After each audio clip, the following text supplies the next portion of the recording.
outside of Gracie Mansion from which footage of suspicious devices has been circulating on social media. The slide is preliminary and it is subject to change.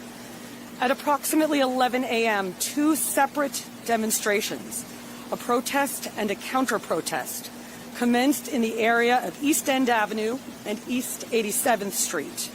The initial protest, called Stop the Islamic Takeover of New York City, Stop New York City Public Muslim Prayer, organized by individuals associated with far-right provocateur Jake Lang, drew approximately 20 participants. The counter-protest, Run the Nazis Out of New York City, Stand Against Hate, took place nearby with roughly 125 participants at its peak. Both groups were separated into designated protest areas by NYPD officers. Shortly before noon, tensions escalated between individuals in the two groups. At 12:15 p.m., a protester associated with the Jake Lang group used pepper spray against counter-protesters and was arrested thereafter. At approximately 12:38 p.m., a counter-protester identified as Amir Balat, an 18-year-old man, lit and threw an ignited device toward the protest area, landing in the crosswalk of East 87th Street and East End Avenue.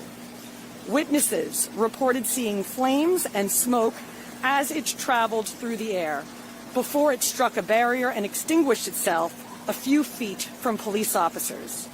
Mr. Balat then ran southbound on East End Avenue toward 86th Street and gets a second device from a man tentatively ID'd as Ibrahim Nick, 19 years old. Mr. Balat lights the device and starts running with it. He then drops the device on the west side of East End Avenue between East 86th and East 87th Streets. Officers immediately secured the area and they took both men into custody. This was all captured on NYPD Argus camera. The bomb squad responded and examined the devices. Based on preliminary examination and X-ray imaging, the devices, which were a bit smaller than a football, appear to be a jar wrapped in black tape, importantly with nuts, bolts, and screws, along with a hobby fuse that could be lit. At this time, we do not yet know whether the devices were functional improvised explosive devices or hoax devices, because we don't yet know if there was energetic material contained in them. Both recovered devices are being transported by the bomb squad in a total containment vessel to Rodman's Neck for further testing and analysis. Following the discovery of the devices, officers established a safety perimeter around the area and began a comprehensive search for any additional hazards.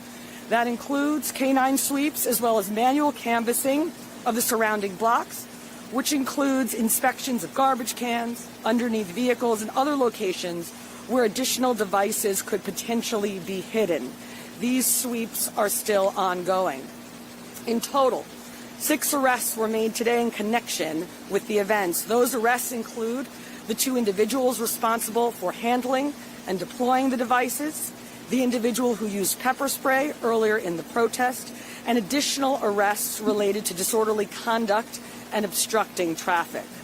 This investigation remains active, and we will continue working to analyze the devices and to determine whether anyone else may have been involved.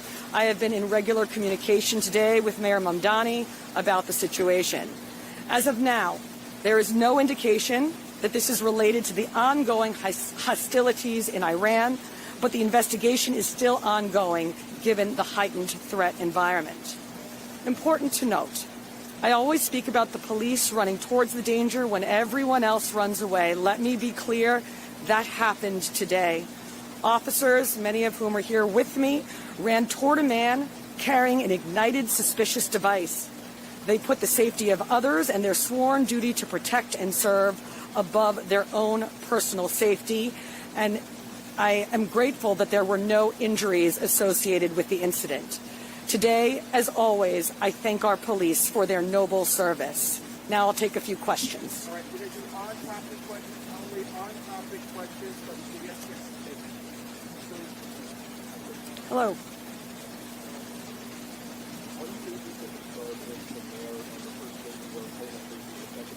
Do we know if they were home? I am not able to confirm if they were home or not. I believe they were not. Hey there, Emma with New York One. Is there any active threat to the area still or to Gracie Mansion? As I mentioned, at this time, we are doing canvassing and canine sweeps. As of now, that canvass and those sweeps have not turned up any additional suspicious devices. On-topic questions. Last person here. Yeah, Jerome with CBS.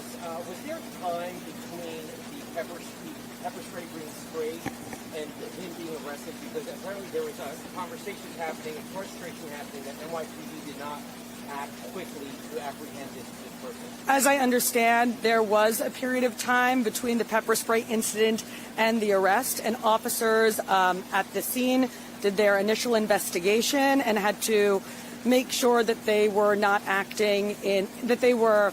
acting in a way that wouldn't further inflame tensions. So they made a strategic decision about how and when to conduct that arrest.